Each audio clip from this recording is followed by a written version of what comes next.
জয় হিন্দ, বন্দে মাতরম। বন্ধুরা, আজকের আনন্দবাজার পত্রিকার শুরুতে প্রথম পাতায় একটা খবর প্রকাশিত হয়েছে, সেটা আপনাদেরকে দেখাতে চাইব।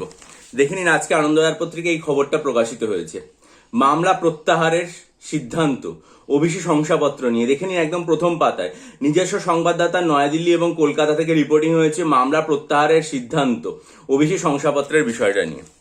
এখন আমরা যেটা দেখছি সেটা হচ্ছে নতুন সরকার এবং নতুন মন্ত্রিসভা শপথ গ্রহণের পরে তো একের পর এক ঝোড়ো ব্যাটিং করে চলেছে এবং সেখানে চাকরির পরীক্ষার্থী যারা রয়েছেন তাদের জন্য অনেক অনেক সুখবর রয়েছে এবং অনেক ভালো ব্যবস্থাপনা রয়েছে, আমরা সেটা পরিষ্কার দেখতে পাচ্ছি। এখন এই যে ওবিসি কেস, সেই ওবিসি কেসের জন্য আমরা দেখেছি যে চাকরি পরীক্ষার্থীদের জীবনে কতটা সময় নষ্ট হয়েছে। প্রায় দীর্ঘ 2 বছর সময় পরীক্ষার্থীদের জীবন থেকে নষ্ট হয়েছে। নতুন রাজ্য সরকার যদি আর কি এই ওবিসি কেসের ব্যাপারে এরকম একটা দৃঢ় পদক্ষেপ নেয় যাতে চাকরি প্রার্থীদের জীবন থেকে সেই অন্ধকার পুরোপুরি কেটে যায়, তাহলে চাকরি প্রার্থী ভাই বোনদের তরফ থেকে রাজ্য সরকারকে অনেক অনেক ধন্যবাদ। কি বলা হয়েছে দেখুন এই খবরে, বড় খবর আছে নিজস্ব সংবাদদাতার কলামে নয়াদিল্লি এবং কলকাতা থেকে। আমি গুরুত্বপূর্ণ অংশ সেগুলো আন্ডারলাইন করেছি এবং সেগুলোই আপনাদের সামনে রাখছি। নতুন সরকার সুপ্রিম কোর্টে সেই ওবিসি মামলা প্রত্যাহার করার সিদ্ধান্ত নিয়েছে। অর্থাৎ 2010-এর মার্চ থেকে 2012-র মার্চের মধ্যে রাজ্যে আর কি যে সম্প্রদায়গুলোকে অবস্থান প্রবেশ করানো হয়েছিল নতুন করে, সেটা হয়তো নাও থাকতে পারে। এর ফলে একটা শংসাপত্র যেটা বাতিল হওয়ারও কিছু আশঙ্কা রয়েছে।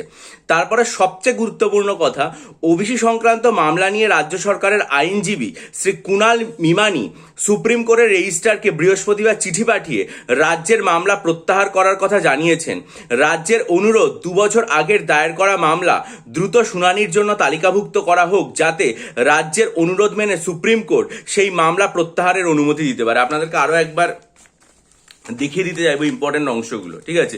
কারণ এই খবরটা খুব খুব গুরুত্বপূর্ণ। দেখে নিন একবার এই জায়গাটা, আমি এগুলো আন্ডারলাইন করে রেখেছি একদম, গুরুত্বপূর্ণ যে জায়গাটা রয়েছে সেটা পুরো আন্ডারলাইন করে রেখেছি যাতে পরীক্ষার্থীদের বুঝতে কোনো অসুবিধা না হয়।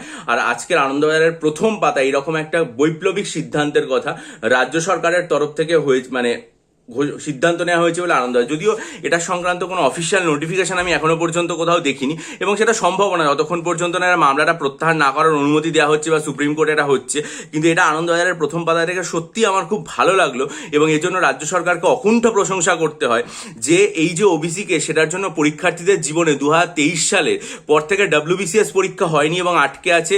2024 সালের পর থেকে কোনো পরীক্ষার রিক্রুটমেন্ট নোটিফিকেশন বেরোচ্ছে না। একের পর এক জায়গা, সমস্ত জায়গাগুলো আটকে রয়েছে। যা পরীক্ষা হচ্ছে পূর্ববর্তী সময়ের পরীক্ষা, কিন্তু নতুন করে 2024 এবং 25-এর কোনো চাকরির পরীক্ষা এখনো পর্যন্ত হয়নি। শুধুমাত্র এই ওবিসি কেস যেটা রয়েছে সেটার জন্য পরীক্ষার্থীদের জীবন ঘন অন্ধকারের দিকে আর কি ঠেলে দেওয়া হয়েছে। যদিও সুপ্রিম কোর্ট বা হাইকোর্ট কোনো জায়গা থেকে কোনো বাধাই ছিল না, সব জায়গা থেকেই বলা হয়েছিল পরীক্ষা হোক, কিন্তু সরকারের তরফ থেকে পূর্ববর্তী সরকারের তরফ থেকে পরীক্ষা নেওয়ার কোনো সুবন্দোবস্ত করা হয়নি। ফলে পরীক্ষার্থীরা ঘন অন্ধকারের মধ্যে চলে গেছিলেন। নতুন সরকার যদি এই সিদ্ধান্তটা নেয় এবং পরবর্তীকালে সেটা তো অফিসিয়ালি আমরা জানতেও পারবো, যখন কোর্ট এই অনুমতি দেবে বা সরকার সিদ্ধান্ত নেবে তখন তো সেটা একদম নির্দেশ আকারে জানিয়েও দেবে, তখন পরীক্ষার্থীদের জীবনেই অন্ধকার থেকে বেরিয়ে আসবে। নতুন সরকার পরীক্ষার্থীদের জন্য অনেক অনেক ভালো সিদ্ধান্ত নিয়েছে। আমরা দেখেছি যে তাদের বয়সসীমা বাড়ানো থেকে শুরু করে অনেক নতুন পরীক্ষার ডেট ঘোষণা, এমন অনেক ভালো সিদ্ধান্ত নিয়েছি। এটাও যদি সেই সিদ্ধান্ত হয়, আমার মনে হয় যে পরীক্ষার্থীদের জীবনে একদম নতুন আলোর সঞ্চার হবে। আরেকবার আপনাদেরকে দেখে দিতে চাইবো, আনন্দবাজার পত্রিকার প্রথম পাতায় একদম এই খবরটা প্রকাশিত হয়েছে, ঠিক আছে? এখানে যেটা বলা হয়েছে যে এবার সুপ্রিম কোর্টে নতুন সরকার সেই মামলা প্রত্যাহারের সিদ্ধান্ত নিল। ওবিসি সংরক্ষণ মামলা নিয়ে রাজ্য সরকারের তরফ থেকে আইনজীবী কুণাল মিমানি সুপ্রিম কোর্টের রেজিস্ট্রারকে বৃহস্পতিবার চিঠি পাঠিয়ে রাজ্যের মামলা প্রত্যাহার কথা জানিয়েছেন। রাজ্যের অনুরোধ 2 বছর আগের দায়ের করা মামলা দ্রুত শুনানির জন্য তালিকাভুক্ত করা হোক এবং রাজ্যের অনুরোধ মেনে সুপ্রিম কোর্ট সেই মামলা প্রত্যাহারের অনুমতি দিতে পারে। এখন দেখার যে সুপ্রিম কোর্ট এ ব্যাপারে কি সিদ্ধান্ত নেয়, সুপ্রিম কোর্ট মামলা প্রত্যাহারের অনুমতি দেয় কিনা। কারণ রাজ্যের তরফ থেকে একটা ইতিবাচক সিদ্ধান্ত নেওয়া হয়েছে এবং এর ফলে চাকরি প্রার্থীদের জীবনের যে ঘন একটা ভয়ঙ্কর অভিশাপ নেমে এসেছিল সেটা পুরোপুরিভাবে কেটে যাবে এবং তারপর থেকে আশা করা যেতে পারে যে নতুন চাকরির ইন্ডিকেটিভ অ্যাডভার্টাইজমেন্টের পর ডিটেল নোটিফিকেশন থেকে শুরু করে সবকিছু আসবে এবং নতুন করে তাদের যে পরীক্ষার বন্দোবস্ত সেটা হবে। আর আমরা আমরা 2024 সাল এবং 2025 সালে যে ভয়ঙ্কর অবস্থা দেখেছি, একের পর এক দিন কেটে গেছে, শুধু আমরা ওবিসি কেসের আপডেট পেয়ে গেছি, কিন্তু সেখান থেকে না কোনো সলিউশন এসছে, না নতুন কোনো চাকরির পরীক্ষা আছে। নতুন সরকার যদি এই পদক্ষেপটা নিতে পারে, তাহলে পরিষ্কার বোঝা যাবে যে নতুন সরকার চাকরি প্রার্থীদের হিতার্থে অনেক অনেক দূর অগ্রসর হলো। পরবর্তীকালে নতুন যদি কোনো আপডেট এটা সম্পর্কে পাওয়া যায়, যে সুপ্রিম কোর্ট এটা সম্পর্কে কি নির্দেশিকা জারি করলো, রাজ্য সরকার প্রত্যাহার করে নিলে নিশ্চয়ই সেই খবরটাও সামনে চলে আসবে, তখন সেই সংক্রান্ত ব্যাপারগুলো আপনাদের সামনে রাখবো।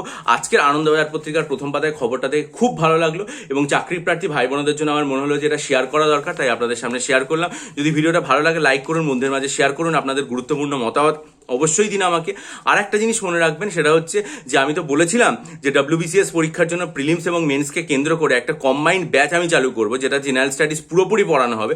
কিন্তু সত্যি কথা বলতে, যেহেতু WBCS প্রিলিমসের ডেটই ঘোষণা হয়ে গেছে আর মাত্র 1 মাস পর, তাই আমি সিদ্ধান্ত নিয়েছি যে এই পরীক্ষাটা হয়ে যাক। পরীক্ষাটা হয়ে গেলে তারপরে জুন মাসের শেষে ব্যাচটা ঘোষণা করবে এবং জুলাই মাসের শুরু থেকে WBCS মেন্স এবং 2025-এর WBCS প্রিলিমসকে কেন্দ্র করে যৌথভাবে ব্যাচটা পড়াবো। আর এখন যারা মনে করবেন, যদি মনে করেন WBCS এর জন্য 48টা মক টেস্ট, মিসলেনিয়াস পরীক্ষার জন্য 24টা মক টেস্ট, অথবা মিসলেনিয়াসের জন্য 8 এবং culture 3000 plus static GK MCQ study material নিতে চান, বা ডেসক্রিপটিভ বাংলা, ডেসক্রিপটিভ ইংরাজি, ডেসক্রিপটিভ অঙ্কের স্টাডি মেটেরিয়াল বা psychology optional study material WBCS এর জন্য পড়তে চান, তাহলে ডেসক্রিপশন বক্সে ইমেলের মাধ্যমে আমার সাথে যোগাযোগ করুন। ভিডিওটা ভালো লাগলে লাইক করুন, বন্ধুদের মতামত বন্ধুদের মাঝে শেয়ার করুন এবং আপনাদের গুরুত্বপূর্ণ মতামত অবশ্যই দিন। চ্যানেলের দিকে নজর রাখুন। ভালো থাকবেন।